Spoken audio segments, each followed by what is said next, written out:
The ocean surface looks calm today. Sunlight dances on the waves, creating a sparkling blanket of blue that stretches to the horizon. It looks peaceful. It looks empty. But that is the greatest lie the planet tells. Underneath that shifting blue carpet, the world drops away into a darkness so absolute it feels like outer space. Down there, the rules of life change. Down there, things do not stop growing. The story begins not in the deep, but on a messy, wet dock in South Africa. Back in 1938, the air smells of salt and rotting kelp. A fishing trawler docks, the wood creaking against the pier. The crew unloads the catch of the day. It is a pile of standard fish, slick and silver, destined for the local market. But buried in the pile of slippery bodies is something that does not belong. A strange limb protrudes from the mass of fish. It is not a normal fin. It looks fleshy, almost like a leg. The pile shifts, revealing a creature that looks like it swam straight out of a history book. Blue scales distinct as armor plating. Eyes that look like cloudy glass marbles. It is a coelacanth. The scientific community had written this creature's obituary 66 million years ago. They said it died with the dinosaurs. They were wrong. The ocean had kept a secret for 66 million years. If the ocean can hide a 5-foot prehistoric fish for that long, the question arises, what else is hiding in the 95% of the water that humans have never seen? The focus shifts to the phenomenon known as Deep Sea Gigantism. As the depth increases, the temperature drops, and the pressure rises to crushing levels. In this environment, life gets weird. It gets slow, and it gets massive. Picture a Japanese spider crab. It moves across the ocean floor like a mechanical nightmare, legs spanning 12 feet from tip to tip. It picks through the silt, a scavenger in a world of eternal night. Or consider the giant isopod. On land, its cousin is the pillbug, a tiny insect the size of a fingernail. Down here, the isopod is the size of a football, a pale armored tank crawling over the carcass of a fallen whale. The darkness provides cover. The cold slows down metabolism, allowing creatures to live longer and grow larger. The deeper the descent, the stranger the monsters. The giant squid was once considered a myth, a drunk sailor's tale. Now, science knows it is real. It grows to the size of a school bus. Its eyes are the size of dinner plates, designed to catch the faintest glimmer of bioluminescence in the pitch black. It battles sperm whales in the crushing depths, leaving circular scars on the whale's skin with its serrated suckers. The ocean is not empty. It is a battlefield of titans. Now, the narrative moves to the ultimate ghost story of the deep. The Megalodon. The fossils tell a terrifying story. Teeth the size of a human hand.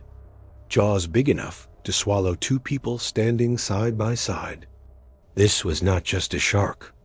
This was a biological tank.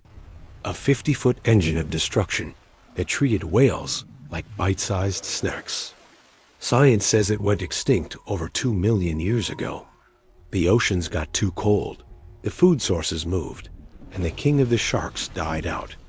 That is the official story, but the coelacanth was dead too. Until it wasn't. A modern research vessel cuts through the choppy waters of the Pacific. It carries a submersible, a small, titanium sphere built to withstand the weight of the ocean. The crane lowers the sub into the water.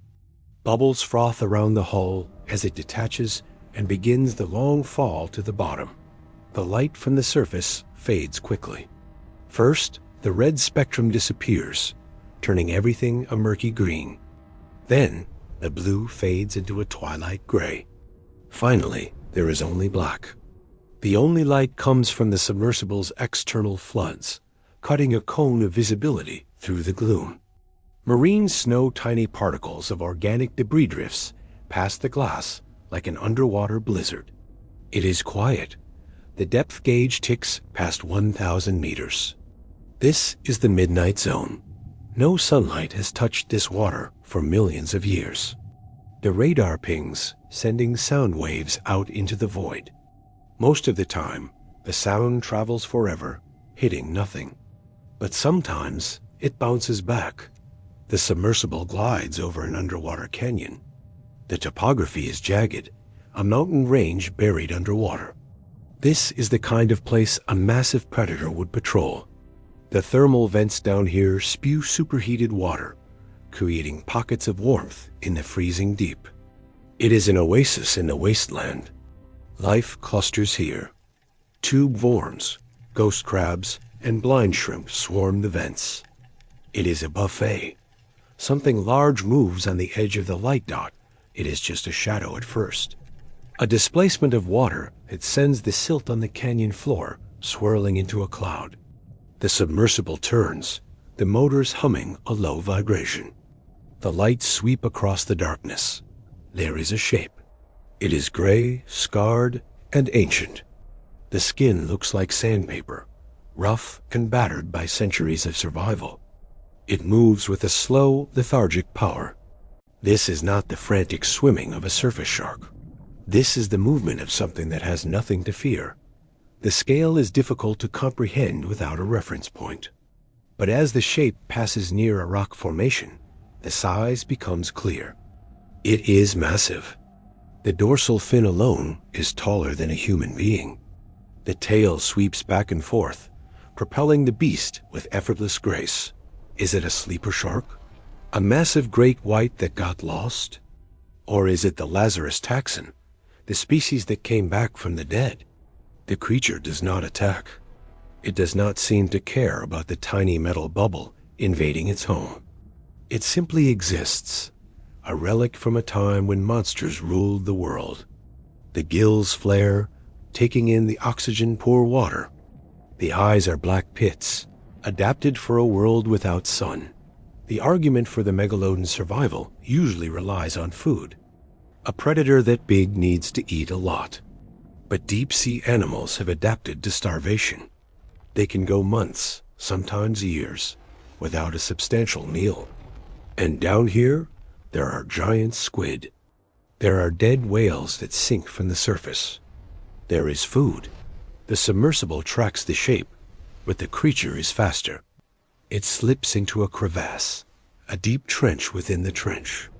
The lights cannot follow it there.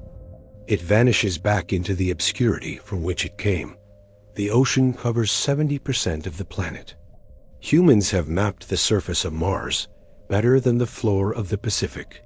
Every time a net goes down, there is a chance it brings up something new. Every time a camera descends, it risks seeing something that defies logic. The coelacanth proved that we are arrogant to assume we know the roster of life on Earth.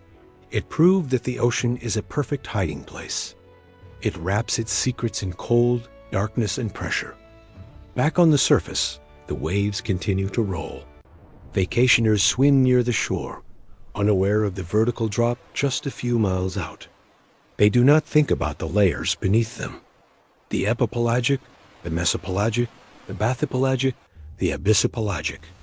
Layers of water stacking up like a fortress protecting the bottom. The video feed from the submersible is reviewed. The grainy footage shows the shadow. It shows the size. Experts argue. Some say it is a trick of the light. Some say it is a known species, just unusually large. But others look at the silhouette and stay silent. The shape of the fins, the bulk of the torso, it triggers a primal recognition. The ocean does not give up answers easily. It demands respect. It demands fear. The coelacanth swam in these waters, while the T-Rex walked on land. It watched the continents drift apart. It watched the meteors fall. And it survived, silent and unseen. Until a fisherman in 1938 got lucky dot, it is entirely possible that the coelacanth is not the only ghost swimming in the dark. The submersible returns to the surface, breaking the water with a splash. The hatch opens and the fresh air rushes in. But the crew looks back at the water differently now. The blue surface is no longer just a pretty view. It is a curtain. Somewhere below, in the crushing blackness where the pressure can turn a steel drum into a soda can, something is swimming. It has row upon row of serrated teeth. It has a hunger that has lasted for millions of years. And it is waiting that the search continues. New expeditions launch every year. Better sonar, better cameras, deeper subs. Humanity is obsessed with finding the truth. But perhaps some things are better left unfound. Perhaps the ocean keeps its monsters for a reason. The footage of the shadow remains inconclusive. But the seed of doubt is planted. The ocean is too big, too deep, and too old for us to claim we know it all. The coelacanth was a warning. A message from the deep that said, "You haven't seen anything yet." As the sun sets, casting long orange shadows across the waves, the water turns dark again. The cycle continues. The plankton rise, the small fish feed, the big fish hunt. And somewhere, far below the reach of the sun, the true giants of the deep begin their patrol. The silence of the abyss is not empty. It is heavy with presence. The story of the Megalodon is not over. It is written in the water, in the unexplored trenches, and in the gaps of our knowledge. Until we drain the oceans dry, we will never know for sure. And until then, every time a shadow moves in the deep blue, the question remains, is it gone? Or is it just deeper than we dare to go? The mystery entices. It calls to the explorers and the dreamers. It scares the sailors. It fuels the nightmares. The ocean is the last frontier, and it guards its residents fiercely.